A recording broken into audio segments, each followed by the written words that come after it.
Assalamu alaikum wa rahmatullah. My brothers and sisters, I wanted to share something that happened with me personally. Not too long ago, I went to visit a friend of mine whose mother was dying of cancer. She had been battling cancer for about 5 years, and news came to me that she was on her last days. So I went to visit the brother, and as I sat down with him, he was explaining to me that his mother is going through that state of sakarat al-maut, conscious and unconscious, and that the cancer was really starting to spread all over. So as I sat with this friend of mine and we were talking, his eyes teared up. So I assumed that because his mother's dying, and so I tried to comfort him, and I said to him, look, this is natural in life. And he said to me, I'm not crying because she's leaving. And of course I am upset, but that's not why I'm crying. I said, then why are you upset? He said, I'm upset because all my life I've never thanked my mother for what she's done.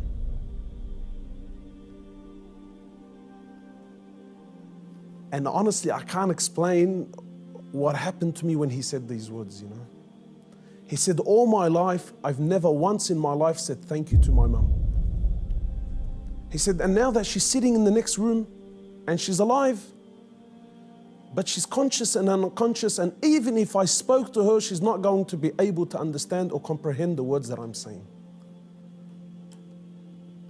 And wallahi, my brothers and sisters, this really affected me. That all his life, all of our lives, for those of us who are fortunate enough that their mothers are still around, my mum has been there all my life, never failed me once, and never once have I ever come to her and just said thank you. And not one of those thank yous with some flowers, and that's a good thank you, but those really deep thank yous.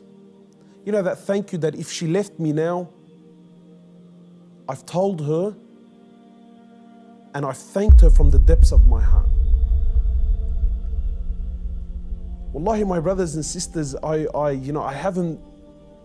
haven't been able to forget this. That when was the last time you thanked your mother?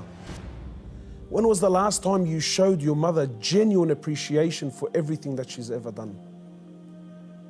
Or are we going to be like those, or are we going to be of those who, when our mothers leave us permanently, then we will sit back and remember and start to regret that I didn't take advantage of the opportunity when I had it. My brothers, in many places around the world, they celebrate this thing called Mother's Day.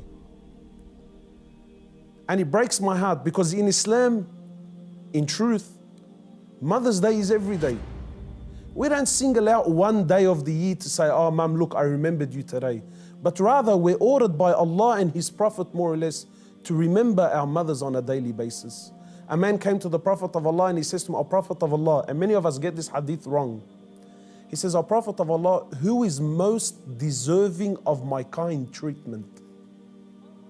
He says to him, your mother. He says, then whom? He said to him, your mother.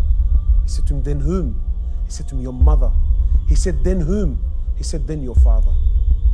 Many of us, we interpret this to be love, that my mother is most deserving of my love. No, the person that is most deserving of your kind treatment, of your money, of your health, of everything that you possess, the person that is most deserving of this more than anyone, above all, is your mother, then your mother, then your mother, and then your father. My brothers and sisters, in short, many of us, we still have our mothers. Wallahi, do not be of the losers who wait until our mothers leave us permanently, only then to wish and to regret and say, I wish I can go back and thank my mother. If your mother is still around, run. By Allah, run to her and thank her for everything that she's done. We ask Allah subhanahu wa ta'ala to make us of those who have the best relationship with their mothers, and we ask Allah subhanahu wa ta'ala to give them Jannah.